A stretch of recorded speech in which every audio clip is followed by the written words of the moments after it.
The bell tolls. The midnight hour is upon us. It's time once again for two internet strangers to discuss the good and evil of the horror genre. So sit back, relax, and enjoy the terror within the Hallow-Holics Anonymous podcast.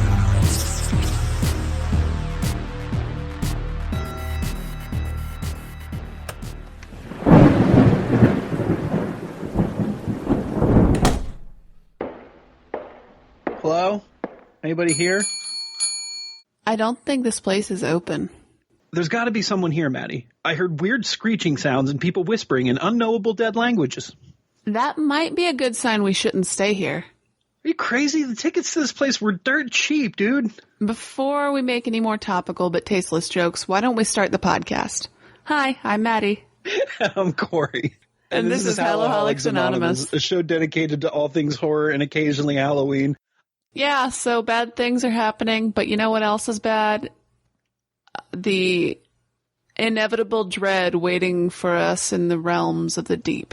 Yes, the unnameable horrors bounding through the cosmos, hurtling towards our planet. I'm losing the plot. Fragment our realities, shatter our minds, rebuild it and transform it into something entirely unrecognizable. I can't think of anybody starring in that movie. Shit. Nicolas Cage, maybe? No. I wanted to bring Annihilation into it. Because it's essentially the sequel to my movie. Oh, man. Yeah, it's, we're talking about some Lovecraft movies this week, guys, but we're not really delving too terribly deeply into the enigma that is Lovecraft. In fact, you know what? When we do, I think it's going to have to be a Poe versus Lovecraft battle episode. Yeah, we could do that. I don't want to be on either of their sides, but I guess I'll take Lovecraft. Stephen King can be the referee, unless we can't get him, and we'll have to settle for Dean Koontz. Phantoms! That's the only story I know for sure that he wrote, and that's just because of the Kevin Smith movie where he makes fun of Ben Affleck for being there. So I'm discussing Dagon this week. And I am discussing magenta. Colors out of space. Yes, which is magenta. Apparently, a color that can't be explained is magenta. I think you just explained it pretty well. Yeah, but I guess. These movies are like 20 years apart, and it's kind of hard to believe that Dagon, or that 2001 was almost 20 years ago, I guess. Yeah, pretty close. Yeah. It's interesting. I've read both of these stories, and mine is pretty. We'll get to it more when I talk about it. Mine's pretty close to the source material. Yours, on the other hand, mine definitely modernized and stripped it of pretty much everything that connected it to the source material. It has nothing at all to do with the original story, but I think that if yours would have stuck to the story, it would have been a terribly boring movie about a dude walking around in fish goop. Pretty much. In fact, I tried to listen to an audio adaptation of the novella before recording, and I was like, nope, this isn't happening today. There's a pretty good animated one that at least, like, it's good drawings. So I'll try and send you that one. Well, before we get into that, before we get into all the topics, I just want to say, Corey, would you like to sum up Lovecraft for everybody? Why you gotta put me on the spot? Or did I say something earlier I forgot? No, you didn't. You just said you don't like him. Oh, yeah. I like his work. I think he's a racist scumbag who is just a hateful, terrible man. But he wrote some good stuff, so that's something. Good writer. Yeah, and I feel like we have to start with that because you always have, like, if anybody actually emails us, it's going to be about this. Because they're going to be like, oh, tell us what's his cat's name. You guys just talked about a racist. We know, and it sucks, but he's important to the subject. We have no choice.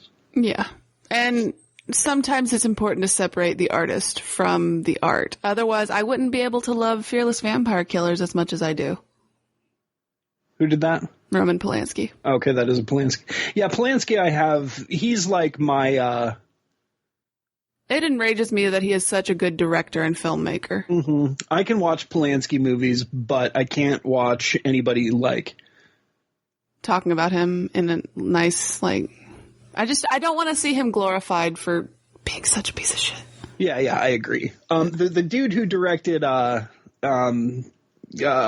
stupid trilogy, guy who drives the big truck, he's a kid diddler. You know what I'm talking about. No, I don't. Yes, you do. As soon as I say the movie, you'll know. He's got bat wings and his face folds up or folds out. Blade? No, not Blade. The dude who directed Powder, I think, is the guy who directed. Oh, okay. A Jeepers Creepers. Yeah, that Jeepers guy's Creepers, a piece of scum. Yeah, that is where I can't cross his line for some reason. I'm glad I hate the Jeepers Creepers movies. Mm-hmm. I will never watch the third one. Mm-hmm. Because I didn't know about him until the third one. And I vaguely remember watching Powder as a kid and being bored and wondering why it was always on TV. So I can at least say I didn't like Powder either. Yeah, I remember seeing bits and pieces of that. Never the whole thing. We might mix up these episodes a bit. It's difficult to keep our schedules up with like movie episodes every week. So there might be some more off-topic kind of mini-sodes in the near future. But we're going to try to update more. That was really great timing. Yeah? Telling that right then. Yeah, we weren't right in the middle of talking anything else or anything. I'm sorry. I'm just messing with you. But yeah, what she said, times are tough, everybody. Yeah, I don't have anything else to say about that. Okay. Just that. Okay. Did you get a horror pack? No, I didn't. Okay. I didn't edit my outline to reflect that. I guess I should tell people what happened, though. On March 18th. This day in horror history. On March 18th, the 1910 version of Frankenstein was released. The 1920 version of Dr. Jekyll and Mr. Hyde had its New York premiere. And Mother's Boys was released in 1994. Mother's Boys. I haven't seen that. Neither have I, but it's on this list I'm looking at, and I like the title. I do too. It's probably a disappointing film. If we haven't heard of it, I think if either of us hasn't heard of it, it's probably a terrible movie. Yep, chances are. That was on this day in horror history. All right, so moving right along. This doesn't look like it's going to be a super long episode, so let's just get into...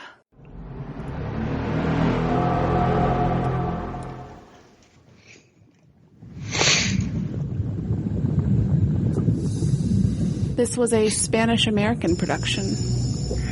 Yeah, I think most of Stuart Gordon's stuff after, 2000 was Spanish. Like, Beyond Reanimator, I think, was a Spanish production, too. I really liked Beyond Reanimator. I do, too. Like, nobody ever talks about it, but I thought it was really good. Boobies in the trailer. I say we've got a storm coming up. Brace yourself! We're gonna have to take the raft into that town for help. These poor rich people. Ugh, I know. Whoa! I hate everybody in this movie except for the church is fish. this? What the hell's going on here?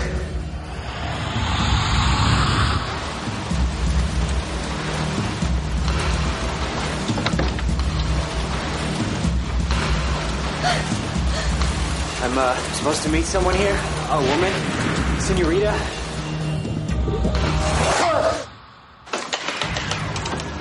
You want to tell me what's wrong with everybody in this town? I tell you a secret. No one leaves. Okay, I like that guy. Couldn't he's pretty understand cool. a word he said. People come. Yeah, I think it's like No I've one turned on the leaves. subtitles before when I listen to this guy. Why are you trying to kill us? What have we do to you? I am Lucia, She's cool though. waiting for you. Good casting on her. Barbara? They give flavor. And the child will be immortal. If it happens to me, you've got to promise you'll kill me. Come on, motherfucker.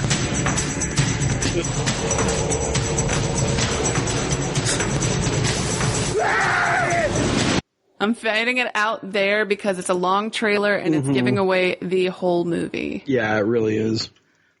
So, how to describe this film in as few words as possible? A guy having the shittiest day ever meets the shittiest dad ever in a town full of shitty fish people. After getting off a boat full of shitty people. Mm-hmm. But honestly, I don't dislike him that much. I think he's just making the best of a bad situation. I mean, what do you expect this guy to do? I didn't like him, or I didn't mind him by the end of the movie, but I just, everything about, I mean, I get it. He's dreaming about fish lady. Like, he's sleepy, so he's grumpy. I get it. But, like, he's just so mean to everybody in that opening scene on the boat. Well, chances are he is sleep deprived because he keeps having these nightmares, and he also didn't want to go on this boat in the first place. And I think any of us can say that if we're dragged out with our friends when we're not in the mood to go out, especially if we don't have the option of getting home, we'd all be a little bit of an asshole. That's true. I can picture you being just as much, if not more of an asshole than poor Paul if you were on a boat and didn't want to be on there. Oh, and if she threw my laptop overboard, that's international waters. I'd do the same to her. Yeah, exactly. Especially when you were like in the middle of checking the markets and everything. Mm-hmm. Well, I'm not really sure how he did that with no internet. Rich people magic. He said something about having it on disk, so I guess he was just analyzing data from back home or something. Probably. At any rate, everything he touched turned to gold. Apparently. Foreshadowing. Yeah. The Spanish title for this film is La Secta del Mar. What does that mean? Something of the ocean, I guess. I didn't look it up. I probably should have. Fish people of the ocean, we'll say. I'm going to say the cult of the ocean. That sounds about right. I'm not going to look it up. That's fine. Well, we'll leave it to some things need mystery. Yeah. And you know what? We haven't gotten any angry tweets or emails correcting us. So let's just throw that out there and hope we were wrong. Yeah, there you go. So this was directed by Stuart Gordon, who also directed Dolls, Reanimator, the 1993 Body Snatchers, which is one of my favorite versions, and Castle Freak, which is okay.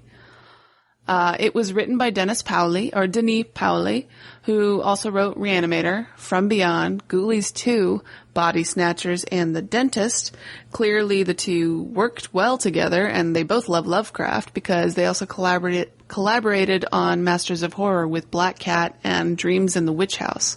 Also, one of the producers, that one was so good. Yeah, one of the producers, Brian Usna, was also involved with Reanimator, Dolls, From Beyond, and The Dentist. And he directed the physical effects masterpiece from the night. He just directed the gross 80s physical effects masterpiece Society. That just shunting. That's the only word you need to remember for that movie. I still don't think I've seen that. It's cheesy, but again, the physical effects in it are pretty fun. Mm-hmm. And then finally, another cool name in here, David Marty. He was a major makeup artist in the film, and he worked on Pan's Labyrinth. So, well, yeah. There's an array of pretty talented people behind the scenes that brought this film together. Yeah, especially the makeup and prosthetics. They were really good. Mm-hmm. Yeah, I mean, some of the CGI that they threw in there was just really, really cheesy, but it was 2001, and people were... Yeah. I mean, look at the first Harry Potter movie. Look at about how bad the CGI is in that one.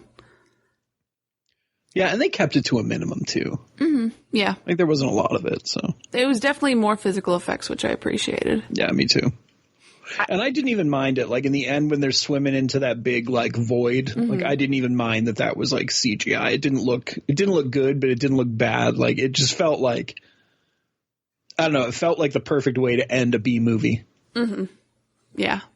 And whether this movie was loyal to the source material or not, because it wasn't, it's impossible to interpret in a modern lens any Lovecraft story on the screen and make it entertaining, I think. I think you're right, because if this was filmed directly from the book, it would have been dude gets captured by Germans, dude escapes boat, dude lands in fish goo, dude walks around fish goo for a while, dude wakes up at home, dude threatens to kill himself. Yeah, dude does that. Dude apologizes for taking lots of opium. Mm-hmm. Yeah, it's not fun. Well, and most of his stories do rely on, which a lot of writing does. I mean, it's a spoken medium or written medium, but it mostly relies on the character narrating and describing things to create the sense of dread. Mm-hmm. And what this film did nicely is that though there was minimal dialogue, it still did a pretty good job at amping up from 1 to 10 very quickly and crafting that feeling, which is what I appreciated about this one over a lot of other Lovecraft adaptations. Yeah, I agree. It may have ramped up quick, but it definitely slowed down again. Mm-hmm. Oh, it did. I mean, there's a lot of him stumbling around in the rain, being really confused by all the fish people. Yeah. I really like how they sort of like eased everybody into the fish people too. Like the less fishy looking people were like working, you know what I mean? The ones who just maybe had a gill or a webbed hand or something. But the weirder ones are always like peeking out of doors and stuff. I thought that was cool. Mm-hmm. I'd love to see a prequel, of this movie to watch like the descent of this town as they murdered and began to worship Dagon, because that story in itself is fascinating. Yeah, the flashbacks definitely weren't enough. Mm-hmm. I wanted more from that area, especially, the old man, how his parents were murdered and he became a drunk just to stay safe. Mm-hmm. Also in the story Shadow over Innsmouth, you find out all these people are fish people because they're crossbreeds between the people who were raped by the Shoggoths. So there's that. They didn't really incorporate that in that much, except for the big twist at the end of this film. Oh, I haven't read that one in a long time either. Mm-hmm. No, yeah, it's kind of like mostly Shadow over Innsmouth, but the movie is an amalgamation of a few stories. Mm-hmm. There actually was a really good discussion once upon a time on the old IMDb forums, but since that's gone, I couldn't find it, obviously. But someone analyzed all the stories that this film pulled from pretty well. Oh, that's cool. Mm-hmm. Would you be surprised to know that Dagon got a theatrical release in Spain? Yes, I would be. It did. I wonder if Beyond Reanimator got a theatrical release in Spain too then. I would like to hope it did. It deserved Me too. One. In my heart it did. In the Spain that lives in my heart. Now, this skin stripping sequence in this film is pretty gruesome. Oh, yeah, that was really good. It's brutal the way he's like yanking at the dude's face. Ugh. A lot of initial releases of the movie actually like cut that down a lot. And it was only in later releases that they restored it in full. That might be why I don't remember it. Yeah. Because I know I saw this pretty close to when it came out. Mm-hmm. It definitely shows you that these people are not good by any stretch of the imagination. But is that their fault or the Shoggoth's fault? Well, that's a nature versus nurture argument, and I'm not quite sure how to answer it. I do like that Paul has this sort of overbearing, there are two answers or two options, a very binary thing throughout the film, because he sees everything as black and white. But in the end, what happens to him is a very gray fate. It's neither good nor bad, because he seems to accept it, even though it's pretty damn terrible. And he sort of admits that at one point, too. Like, doesn't he say something like, I only have one choice or something? Pretty much, yeah. Like, he sort of, yeah, I thought that was cool.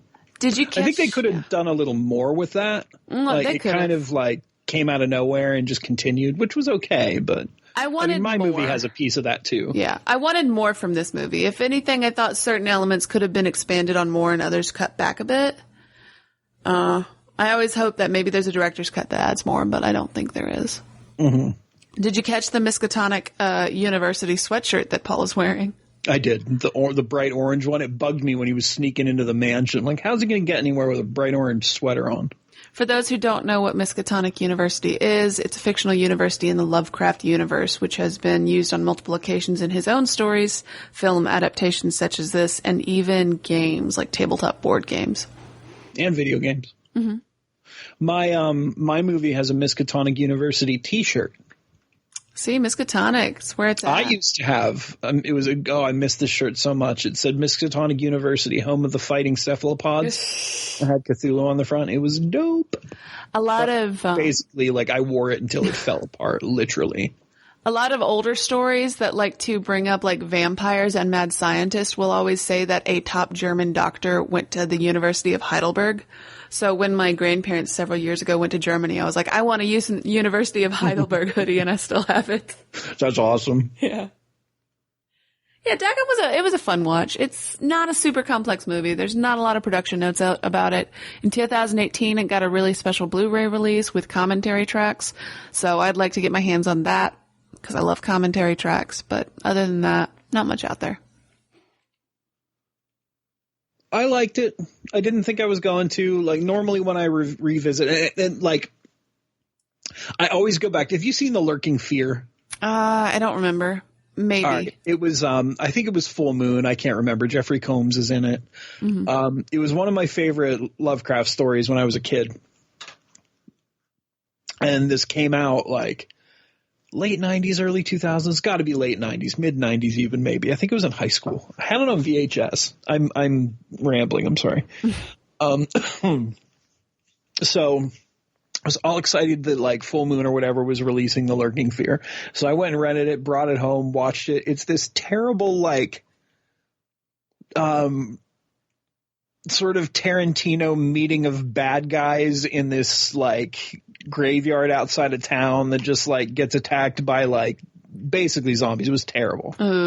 But every time, like, since then, that movie broke me so bad that like anytime I think of Lovecraft adaptations, I think of that. And like, it's getting better, though, because with movies like Annihilation and The Color Out of Space, like, I'm starting to associate those more with Lovecraft adaptations. So I'm sort of getting out of the... Yeah, there have been so many bad ones. Yeah. Colors Out of Space is, again, one of those movies that I personally... We're transitioning to that one now, by the way. Is just... I didn't know how I felt about it, and I still don't know by the time the movie was over. That's not a bad thing. It's just, you know, there aren't two options, you know? Mm-hmm. I like it. Oh, nice callback to your movie right Thank there. you, yeah. I'm pretty proud of that. Look at this. I don't think I've watched a trailer for this. Years in the big city. I saw it in the theater. The movie or the trailer? The trailer. Maybe it is a dream. And I was like, yes, we gotta see this. Yes, yes. And my friends were like, okay, Maddie, because I do that every time I see a trailer at the movie theater. I say it 5 or 6 times. The lighting design was on point. Mm-hmm. Then everything just blew up. Big flash. Yeah, that's got to be practical lighting, right? You don't think he CGI'd all that in? I think there's a lot of practicals. Yeah, me too. Looks like a meteorite. You think it's radioactive? I mean, it's from space, right? I saw this and I was like, there's some Wiccan crap. I know Corey's going to have something to say about that. How can something that big just... I actually don't have much to say about it. Really? Ward. Or Alexandrian Oh, God. stuff. I'm not even sure what that is. What are you doing? I'm assuming it's some kind of throwback to like Greek style. Yeah.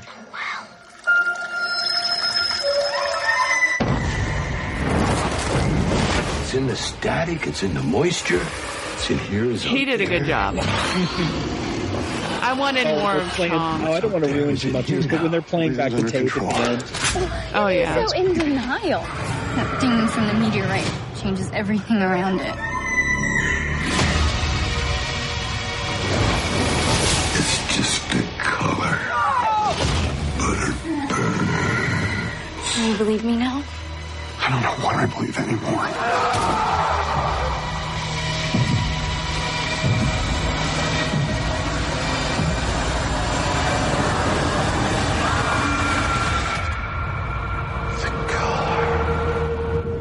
Tommy Chong was pretty much like the best part of this movie. Mm-hmm. Yeah, well, watching it again, he was definitely my favorite part. Okay. All right, so in typical Lovecraft fashion, something from space crashes down on a group of people, although normally it's an archaeologist or some sort of like academic it happens to. In this case, it happens to a farmer. And it infects his farm with some sort of otherworldly color, and then it affects his vegetables. They become big and beautiful, but they taste terrible. Like I'm mixing the book a little bit. They spend more time on the vegetables in the book, and then everybody starts to go crazy. The end. Yeah, pretty much.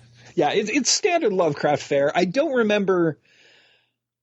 I read a summary of the story of the book. I get novella. I don't know. I don't remember. It's pretty long. The film was definitely nodding to issues with Flint, Michigan. Mm-hmm. Well, they mention all that stuff in the book too. Yeah. Like it affects the water eventually in the book. Yeah. But yeah, probably. So this whole color thing, it's supposed to be this color that the human eye can't actually register, and they touch on it a little bit in like Nicolas Cage says something about it. Well, that's the problem with a lot of Lovecraft things it's magenta. Being adapted is that it's something the mind can't comprehend, something the eye can't see, something the brain can't like make sense of, and it's very difficult to interpret that. Right, but and yeah, I keep making fun of him that he did use magenta in this, but I guess like, well, let me read this. It doesn't make a whole lot of sense to me, but it's a color that does not exist from a single wavelength of light as part of the color spectrum of visible light. This is from IMDb trivia.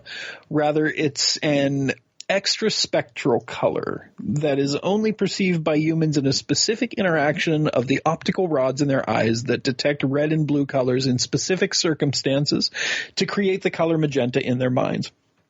I have no idea what that means, but I guess it means like magenta doesn't really occur randomly, maybe?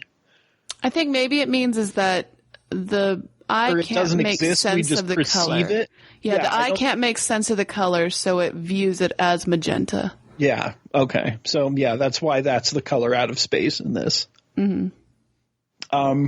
I love Richard Stanley. I should mention that. I probably have mentioned it because we did Hardware a while ago. That was such an excellent film. Mm-hmm. I like Dust Devil. I like Island of Dr. Moreau. Most people don't. Mm-hmm. I like Nicolas Cage a lot. So I love this movie. I thought it was great. I don't want to give too much away, like I said. I didn't get the weird voice he was doing. It's because Richard Stanley told him to act like he did in Vampire's Kiss.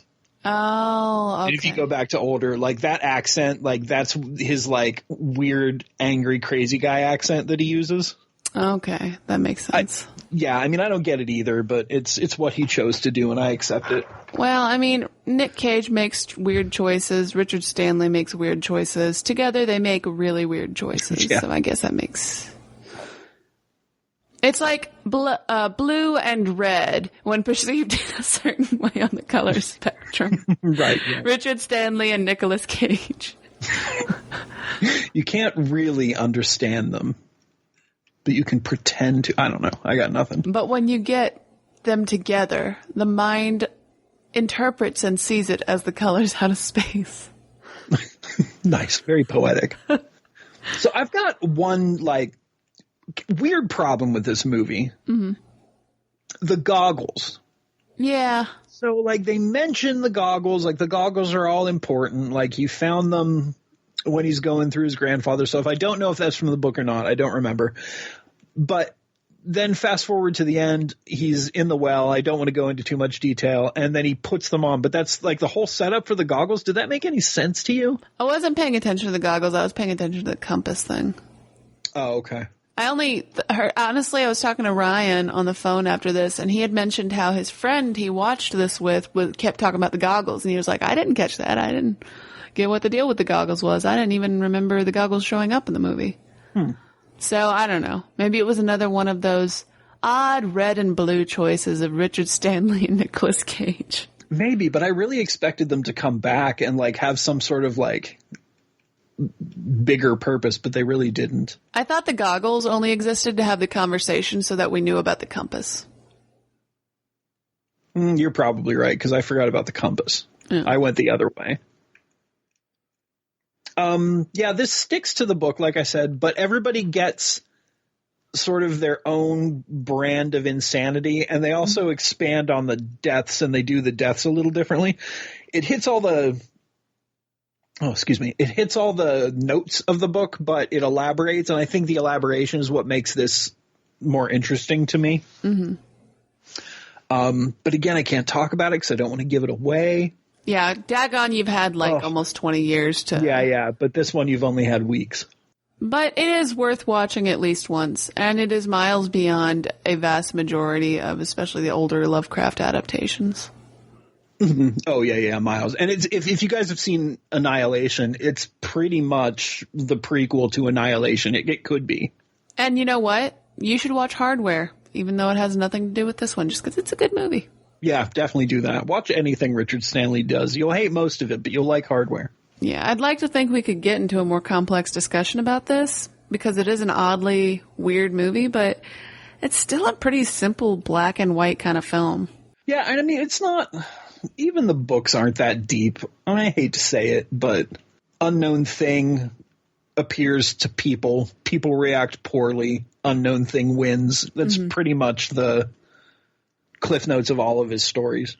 Honestly, I thought it was going to be another remake when I first started watching the trailer. The first time I saw it, I didn't think this was going to be Colors Out of Space. I thought it was going to be a remake of Invaders from Mars.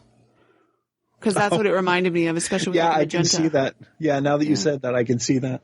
So I thought that was mostly a reference to that. So This is supposed to be part of a trilogy. I guess Dunwich Horror is next, so we're getting and this did well, so we're definitely getting Richard Stanley's version of Dunwich Horror. they better do it some justice, because the last film version was terrible. I wonder what the third one in the trilogy will be. There's no way he's going to try to do Call of Cthulhu, is there?